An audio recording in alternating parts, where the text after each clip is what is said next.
Hello, good evening. Welcome to Follow Everton. I'm Ryan, the channel host, and today we're going to talk about a few different things, including Everton's takeover latest, transfers, and the England match. Unfortunately, once again, I am on my own. However, I have your great company for this stream. I'm going to get straight to it. The latest transfer news is that Everton are up to a bit of a dodgy deal with Aston Villa. Um, Something that looks to be trying to engineer around PSR is Everton selling Lewis Dobbin to Aston Villa and buying their midfielder, who I'm going to pronounce terribly wrong here, Tim Arrowbunham.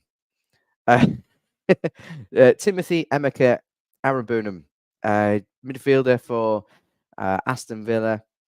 Apparently, Everton have had a £9 or £10 million bid accepted earlier this week, and the player underwent a medical today. I believe this to be truthful. I don't see why not. I think it would be a bit of a strange one to just make up.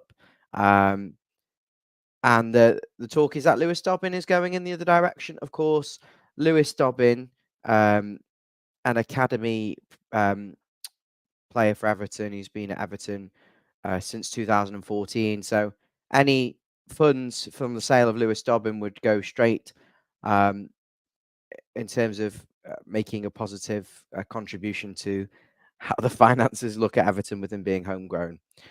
And it is a little bit ridiculous that we'd be forced to sell Lewis Dobbin. Yes, he's 21. He hasn't really made much of an impact at Everton.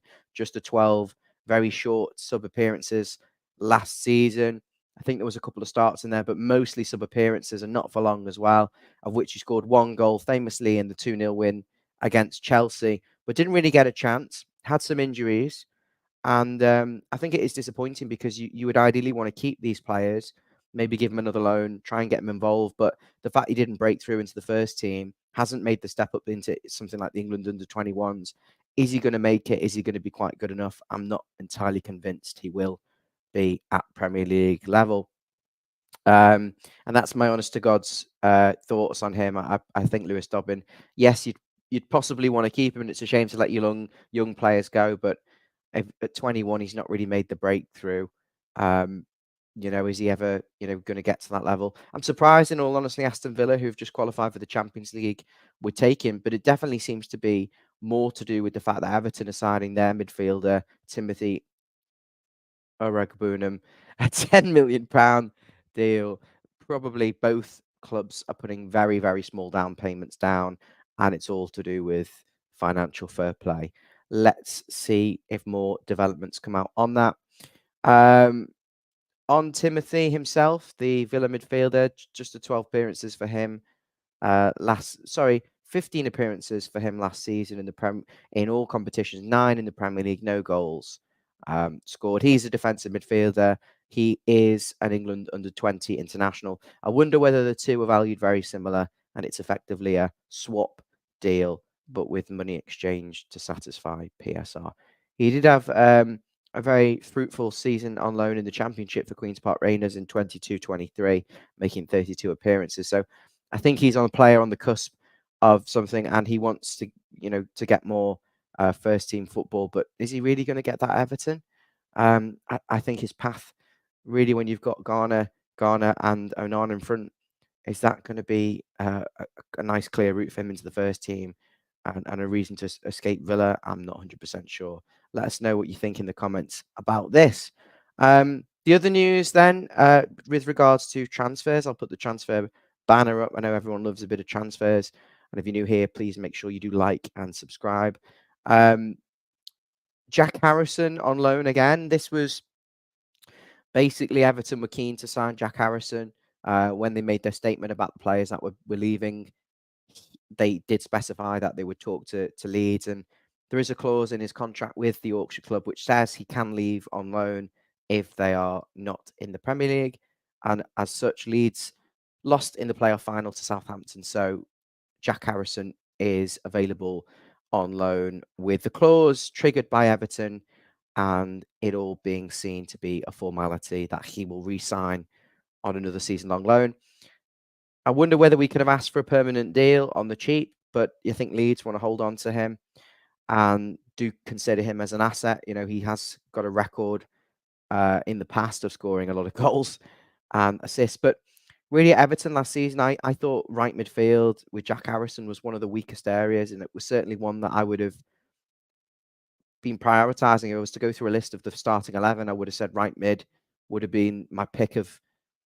You could argue number 10, someone to rotate with Decore, is a little bit more of a natural in that position, and right back, desperate.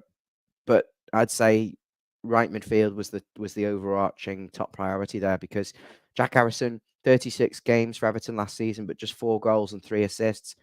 And really, the goals, I think a couple of them, one of them he robbed off Calvert-Lewin on the line. Another was a tap-in against Man City. There wasn't a lot of actual clever play cutting in off that right onto his left foot and scoring, which I thought was the whole purpose of him being on there. And his end product was largely woeful. In fact, he was painful to watch at times, the more I think about it. And McNeil, in the same period, McNeil and Harrison were very poor. But Harrison didn't quite recover. Yes, a lot of energy, a lot of endeavour, a lot of running around the pitch and pressing and making things happen in that way. Off the ball, very good defensively as well. But he's playing right midfield. You need more from him. You need more consistency. And if you look at his stats, actually, these are pretty horrendous, because he did get a goal and assist on his full home debut. No, it wasn't his full home debut. His second Goodison appearance against Bournemouth, goal and assist, and then assist away at West Ham, assist away at Palace. Then didn't do anything for quite a few games. I scored in that Man City game, scored in a Spurs away game, and then didn't do anything all season. There's no other goals and assists from match week 24 right through to 36 when he got injured. So has he done enough to justify us using one of our Premier League loan slots? There'll be others who think that he's great and he's the best thing since sliced bread, but he's not for me. And I can see all the breaking news in the comments. I am aware of it. Don't worry. So that's with Jack Harrison. I think in some ways, as a squad player on loan, as an option, fine. As a first choice right side of midfielder, week in, week out for another season, I'm a bit disappointed, but I understand the financial position that we're in. I wonder whether if we could get a right back in the team who can bomb on forward and just try and occupy the opposition left back and give Jack a bit more space to work with, would help him. But he's quite a predictable player as well. Everything's very frantic. So there you go, Jack Harrison signing for Everton on a 1-year loan deal. Again, moving on, other transfer news. Jared Branthwaite is happy to stay at Everton. That's according to various sources, including Charles Stevenson, who says that the player is happy at the club. And there's quite a few now reporting this. iPaper Daily.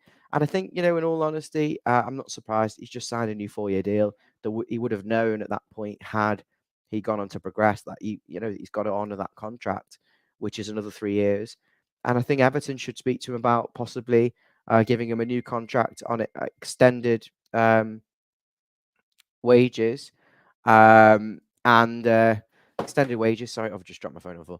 Extended on better wages, probably making him around in the bracket of the top earners at the club. But Everton will be careful not to peak too soon with him, because if they do, there's no reach for further negotiations. But you could say give you a new contract, maybe take it from 3 years back up to 4, and offer some sort of release clause, 80 million, and it's got to be to a Champions League club or a club abroad, maybe. So different ways that we can protect the asset, but also keep him happy and motivated to do well for Everton. So it looks like Manchester United are going to walk away from that deal, because he said he's happy, Jared Branthwaite, and they're not willing to spend the 80 million. And the final piece of transfer news that I've got for you today, and I do think we've got a show tomorrow with our Australian friends. And hopefully Chad, just waiting to find out what's going on with that. But for now, I hope you enjoying this video, and be sure to like and subscribe.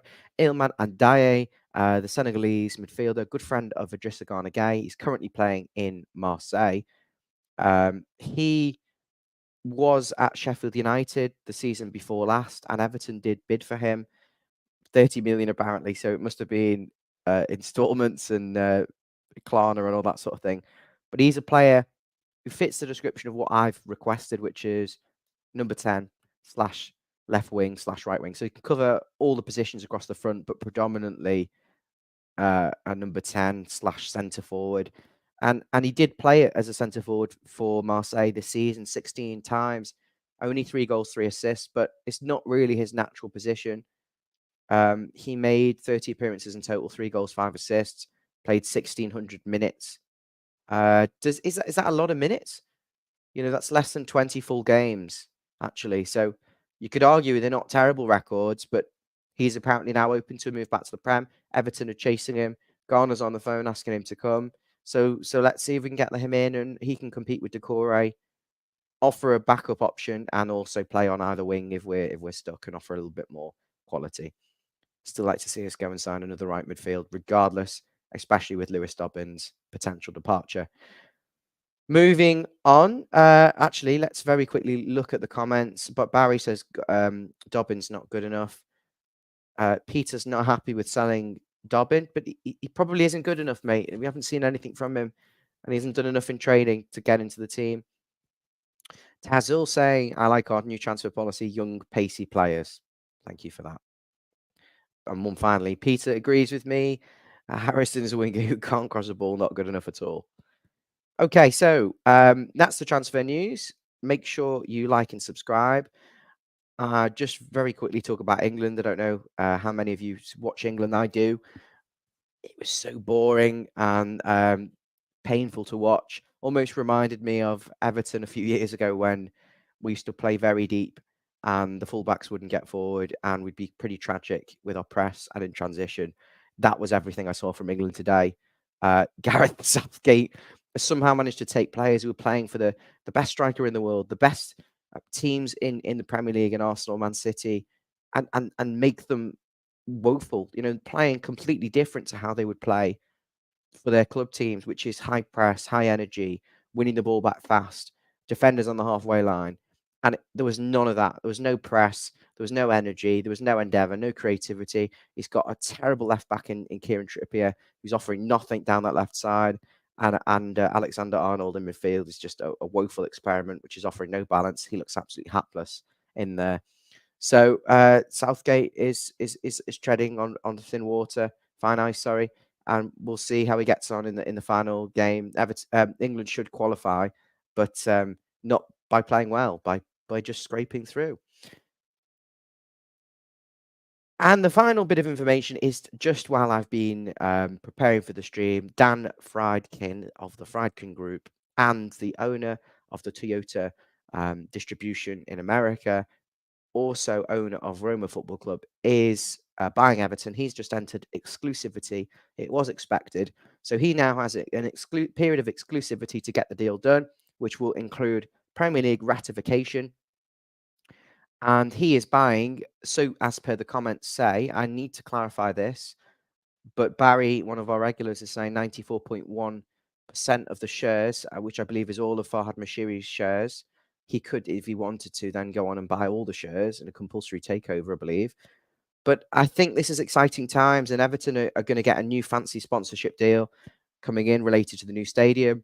Apparently won't be in breach of PSR. Apparently there's no pressure to sell anyone at this point, and these deals and this takeover are going to put Everton in a very healthy position, as I would expect. This new stadium bringing up loads of new opportunities for sponsorship, bringing up loads of new opportunities for revenue, and is hopefully, combined with this takeover, the beginning of a very exciting time. That's all from me. Thank you for watching. And of course, as always, make sure you leave your comments, like and subscribe.